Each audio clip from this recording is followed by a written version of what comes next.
Slice looks to build on their early week momentum, but Nacho's story and Marvin the Microbe look to dull Slice's dices. It's slime day. Which author has the goops to get it done? The truth will soon be known on the Clash of the Pencils live stream.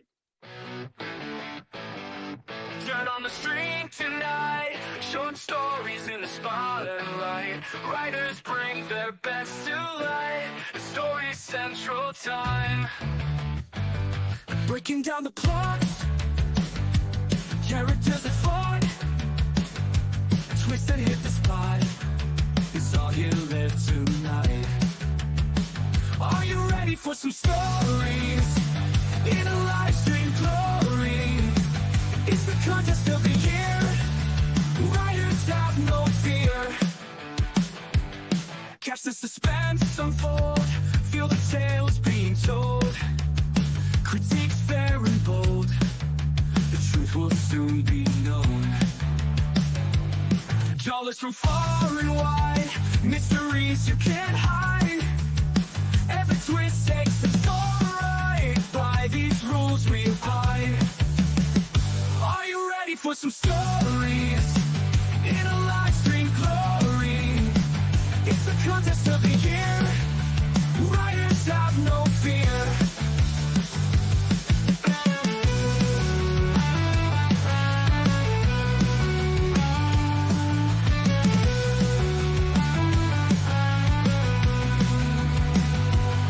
Breaking down the plots. All right, welcome to Clash of the Pencils live stream, the only full contact creative writing esports league in the existence of existence itself. I'm Tom Sherman, joined as always by Greg the Egg Peterson. We are here to analyze the plot, character, and settings of the top short stories of the day. So every day, authors from across the internet submit a handwritten one-page story based off a prompt that we reveal at the end of our live stream. The public at large then votes for their favorite story, and we reveal the winner at the end of our show. So, what does it take to get into the finals? Well, first, let's take a look at the leaderboard because that's the slide I have up. So, we've got Slice in the top. Submitted yesterday, was able to best everybody. Everybody else was fatigued. Slice gets it done. Meat French in second place didn't submit for the second day in a row yesterday. Must be gassed out. I know that's, I don't know if Slice is in Meat French's head or what, but that Get is, to the top once, then you just declare victory. oh my gosh. It's kind of like, when somebody does a comedy open mic once and then they tell people they're a comedian, it's that's Meat French right now. He's Ouch, Meat French. Ouch. Oh man, it's all in good fun. The Huntsman and Nacho story also on the board. Marvin the Microbe, first submission of the week. So we'll see if anybody. It looks like Slice has a very as long as Slice continues to compete and get into the top three, Slice is going to take home the week. It looks like We know Slice can execute. Yeah, that's the deal. He's going for the ceiling. Slice, is he want to really go for is he going to be painting a masterpiece here? We'll find out. Yeah, that's it. And so let's see. The prompt for today is a school decides where to celebrate Slime Day, where students compete to create the biggest, grossest slime. But when one student accidentally makes their slime come to life, what happens next? So, Greg, when we're thinking about our paradigm here in the keys to victory of the plot, the setting, and the characters, creating this triangle of the story, where do you think people are going to have to really dive into today to make this story come to life? Well, it seems like we've got the setting seems like it's going to be, that's a little open for interpretation. The characters are kids making slime, and the plot is the slime takes over. So it's maybe the plot and how the kids and the characters get the slime under control. There's going to be, that seems to be where the difference is going to lie in determining first, second, or third. Interesting. So yeah, we'll see who is able to execute and get to the center core of each element to create the engaging, visceral, and exciting story.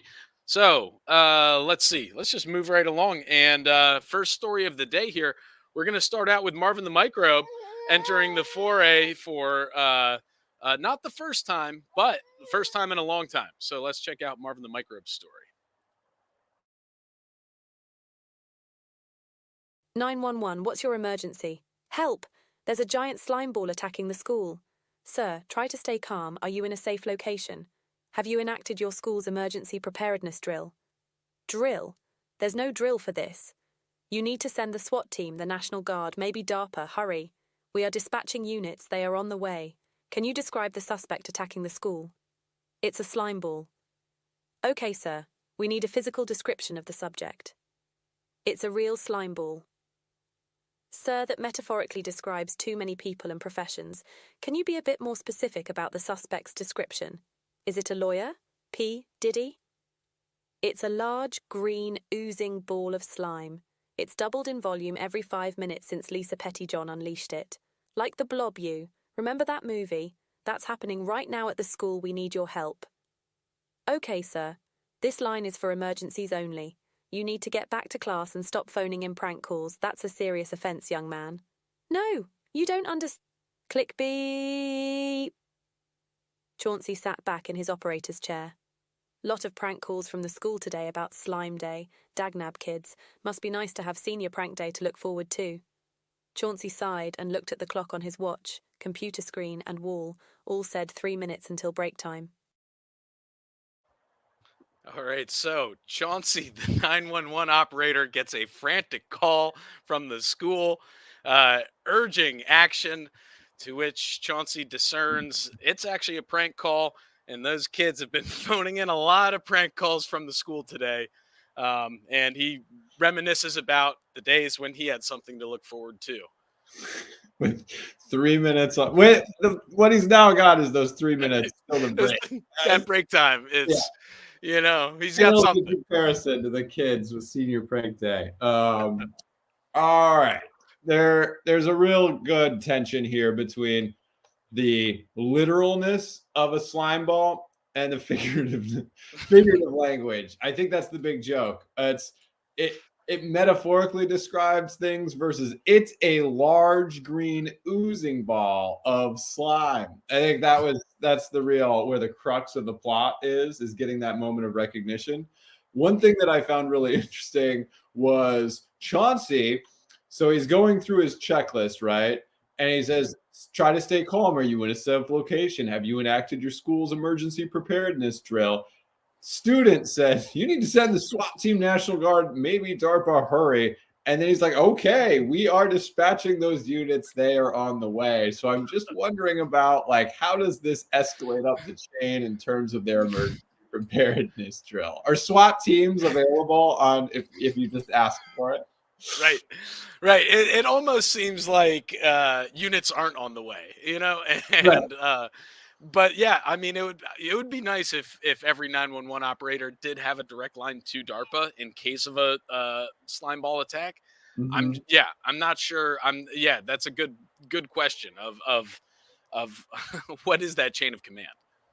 So I don't know. But poor Chauncey, it seems like the excitement of the slime ball, even though it's negative, really pales in comparison to his desk job. He needs to get out more. Right. It seems like he would do well to actually respond to this crisis and check out the slime. Maybe put on a superhero's cape and take action into his own hands. Yeah. I would love to see that next scene too, where, you know, Chauncey realizes that the slime ball is actually real and is like, oops. Yeah. Got that one wrong. Poor kids. Yeah, I don't know. I've got 5 more minutes of break, so we'll see. Yeah. We'll see what happens. So, all right, good start of the day here from Marvin the Microbe. Our next story coming from Nacho's story, trying to get back, crack that nut, and get back to the top slot. Slime Day is the most catastrophic experience of the entire school year at Everbright Elementary. Picture the entire grade of classmates packed into a gymnasium a week before school ends. The teacher gingerly standing amidst the numerous tables of various slime ingredients and mixers. I sprinted down the hall as I heard the teacher count down on the other side of the wall. I had spent too much time in the bathroom. After all, it was Taco Tuesday. Bursting into the high-ceilinged room that smelled like socks, I started desperately looking for where my partner had decided to set up. Connor was in the 3rd row, opposite the room from me. I charged through, vaulting over tables and getting a good serving of slime that smelled of olives all over my face. Barely stopping myself before running into Connor, I yelled, "Stop! I have a plan!" I sure did, as last year I lost first place to my sworn enemy, Bartholomew Jenkins. Never again. Connor shouted back, "I already started, maybe if you were here earlier." Anger clouded my mind as I reached for the jar of pickled Oreos on the table and threw them into the mixer. "What was that for? You messed up my slime." I ignored him. I sprinkled in a bit of glitter, a chunk of a brown banana peel, and added the final touch, glue and activator. Connor tried to stop me. "Alvin," he said, pulling my arm away from the mixer. "Let me finish mine first." I turned around and pushed him to the ground. "This is my only chance to win. My only chance to carry out the plan I have been putting together ever since June 1st last year." I turned on the mixer as I heard the teacher start to count down over the microphone. "Mix, please. 30. Come on faster. 24. I saw a trail of slime pop out from the top of the mixer. 19. It reached out at me. 11. I yelled something to Connor. 4 = 5. I blacked out. 4, 3, 2, 1. When I woke up, the slime was all over the place. We lost. I lost. My plan worked and I grinned. All right, so Alvin, late to Slime Day due to a Taco Tuesday incident, has now minutes to enact a plan that they've been looking forward to for the past year, which is to get back at their nemesis, Bartholomew Jenkins, who obviously bested them during Slime Day a year prior. So wresting the ingredients and table away from their partner, Alvin furiously creates a live slime, blacks out as the time expires, wakes up to realize that although the team has lost, the plan has worked. And so now maybe Alvin has actually won. Yeah, there's first of all, this is a writer who knows slime applicators, all the time it's gonna take. Like there is real precision to detail. This is like a laboratory procedure that's going on, and the plan is enacted with seconds to spare. Like put in, and it's the fact that there are seconds. It's a clutch performance in terms of getting all the different things going. And then this has been waited on for an entire year. It shows a mind that is ready for revenge and willing to take, like, wait until the exact right moment to take it. Very, very aware of the stakes. And even though the character loses, the last line about grinning and winning, there's a little bit of satisfaction there. What I found so interesting was, remember in the previous story there was the emergency school preparedness checklist. This has Yes. similar kind of logic that the slime was trying to resist. It's like the wildness of the slime is trying to resist all the controls and the procedures that the school is trying to indoctrinate the kids on. There's a little bit of delight in subverting that. And so here we get the world of adults. Both stories, the world of adults, whether it's Chauncey or whether it's this teacher, the slime ball is the thing where maybe it's figurative, maybe it's literal, is resisting that control. Yeah, I that's an interesting point as far as what the metaphor of the slime in vis-a-vis reality actually is. But yeah, I thought this kind of it does have it all, and it's a great world building as far as the setting, the attention to detail, the plot with driving it with the countdown timer, and the conflict with not only Bartholomew Jenkins overall, but also with internally with your own lab partner, and then and that also helped develop the characters in their own right. The attention to details of the setting and the plot helped create a deep character. So yeah, I thought it was great. My only qualm, a little qualm with it, is just that it the prompt is what happens after the slime comes to life. And so this was a really great story about how it came to life, and what the motives behind its creation, but not necessarily You know what I mean? It's a great tease, but now it's a cliffhanger of how is this? How is this part of the plan? Like you're sowing chaos to what degree? So Like I just wish that, yeah, the moment before the Big Bang, right? right, Is what we got. right, yeah, We want the exactly. Big Bang. The prompt seems to imply we want the Big Bang. Yeah, exactly, Mm. exactly. So that's my only qualm, but otherwise it was a great tight story. It made a nice triangle here, and something that Slice is going to have to fend off. So we'll see how that goes in this final story of the day. My mother didn't believe me at first when I told her I'm alive. I don't know how she did it. She didn't either, really. I think she put together some of the slime she brought from home with a pinch of the slime ball behind her in line. I'm not used to being alive, but I can sense I have some history. Wherever I was before, I can still remember my ancestor was a microbe from Mars. Marvin, I think. What a guy. National Slime Day. What a day. Great day to be alive, but Daisy's keeping me quiet ever since the competition this morning. We didn't win, sad face, that slimeball Gavin's slimeball won. He was greener, smellier, more mucus-like, but no consciousness. Anyway, Daisy has been stuffing me in her backpack all afternoon. I skipped lunch.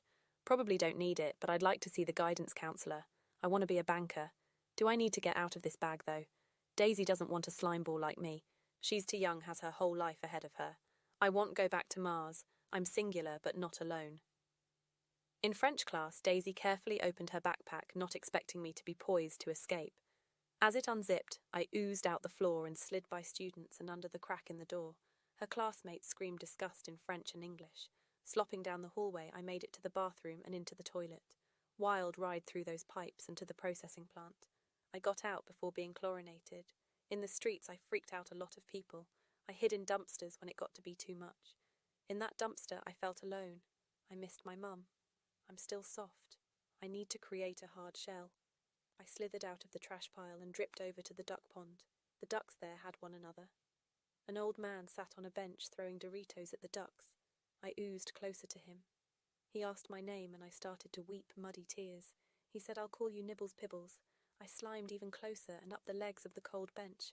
I asked his name and he said, "Marvin." I said, "My grandfather has that name." Unfazed by a talking slime ball, he patted my head and said, "He sure does, Nibbles Pibbles." All right, so this is a first-person point of view story from the slime ball after animation. The slime ball's creator rejects the slime ball, keeps the slime ball tucked in her backpack through the day. The slime ball plots an escape during French class, gets to the bathroom, through the toilets, out of the processing plant before chlorination, and then roams the streets of the city, causing chaos, hiding in dumpsters, until finally heading to the duck pond and meeting an old man named Marvin. Wow, this was like a poignant character. It really was. It tugs at the was heartstrings. living and dying. I thought that this had a lot of control on the level of the sentence. Slice is known for these maximalist sentences with a lot of dialogue, and this had really short, simple, declarative sentences that really packed a lot of emotion in them. Strong on the pathos. I thought the family drama here of being dislocated from your home, trying to get home, but finding some sort of family with a stranger who might be a grandpa, and forming that connection on the bench. It was such a quiet, tender moment. But then you think, oh, wait, this is a giant ball of slime talking to an old man in the park.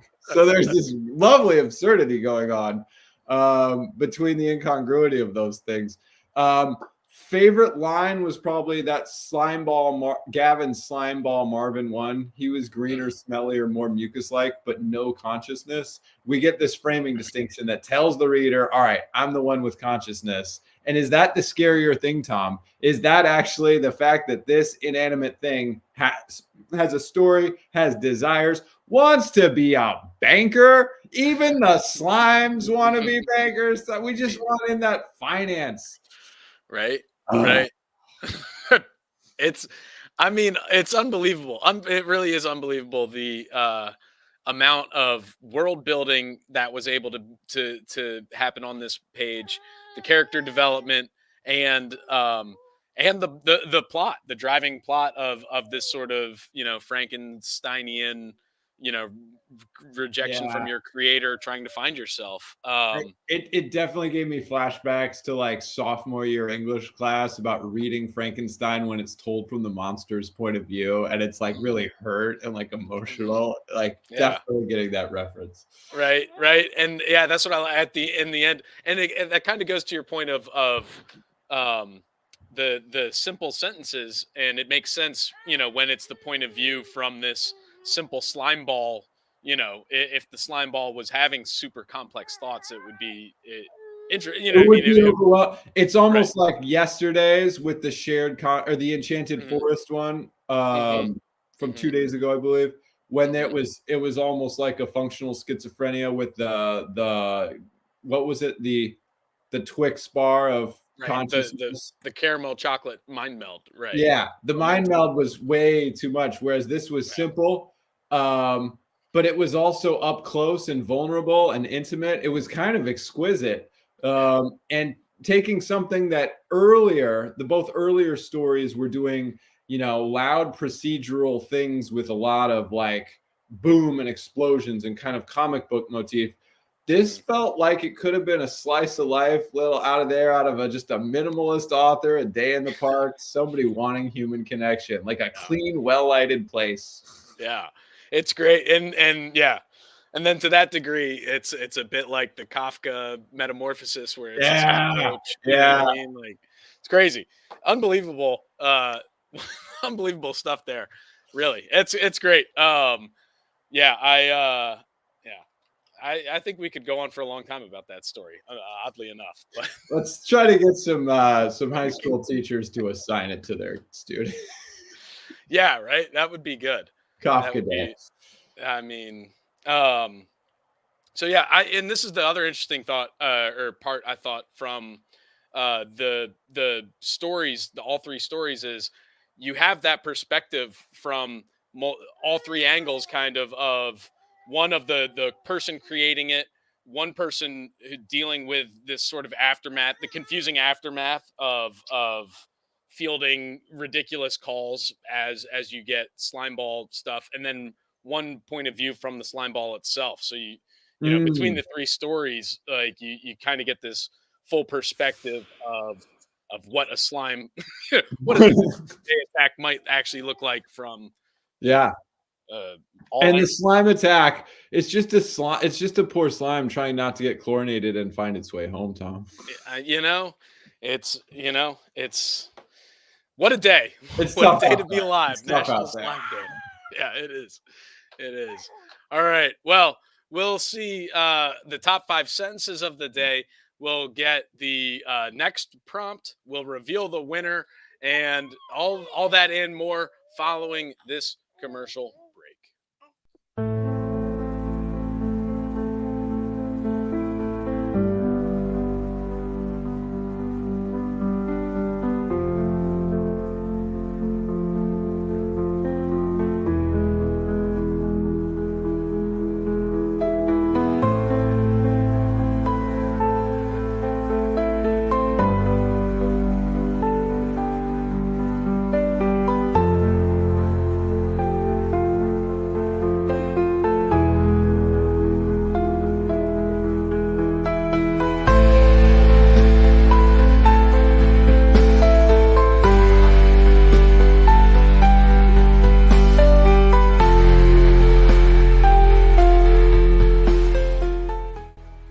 Baloney, a Colony by Tony Stallone.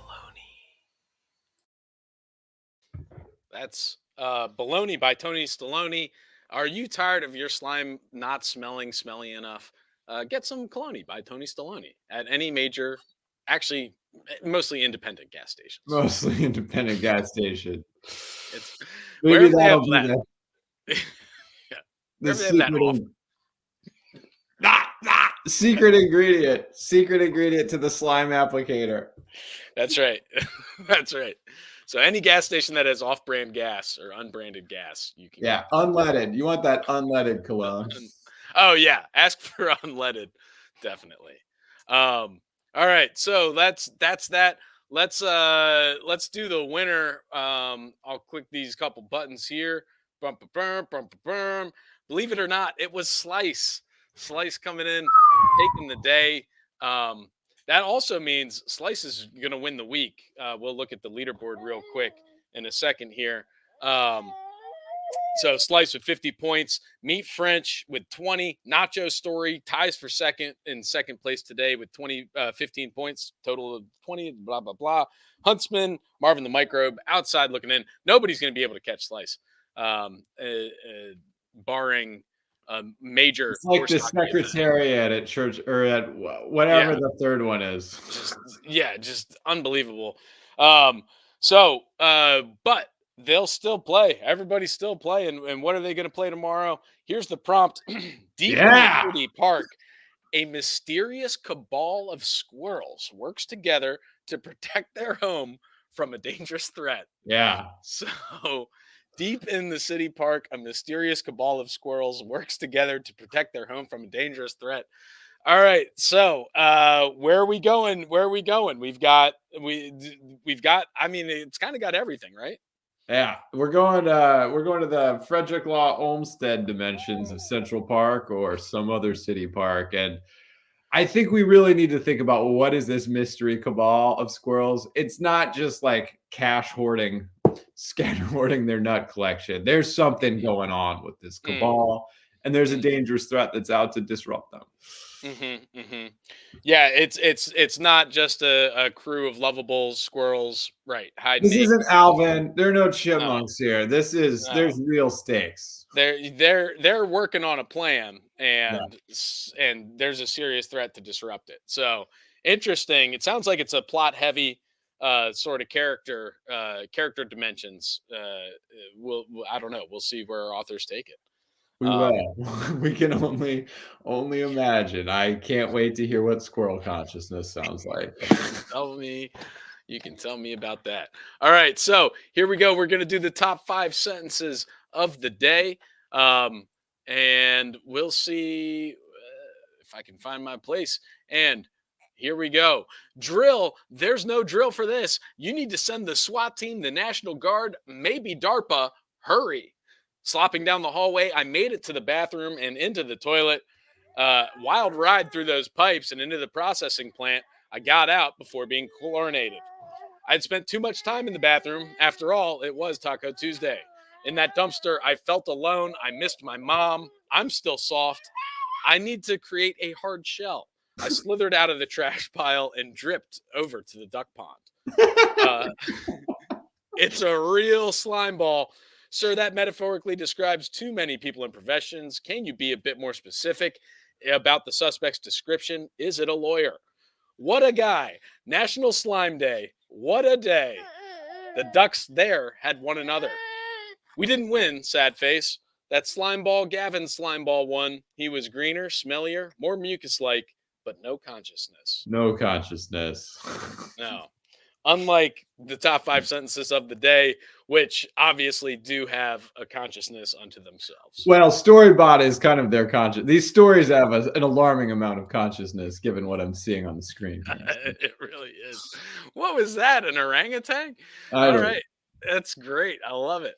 All right. So that's it, I guess. Right? We've covered everything. I've hit all the right buttons. We just have to see you tomorrow. Fun was had. Memories created. Fun was had. Sign off. Sign off.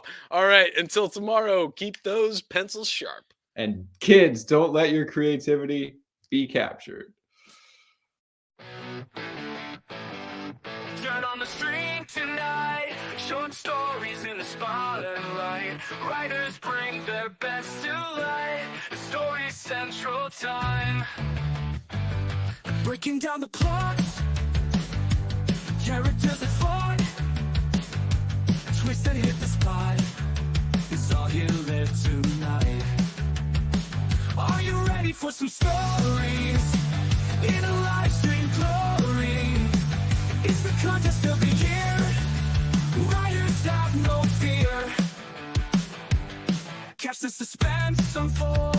Feel the tales being told. Critiques fair and bold. The soon be known.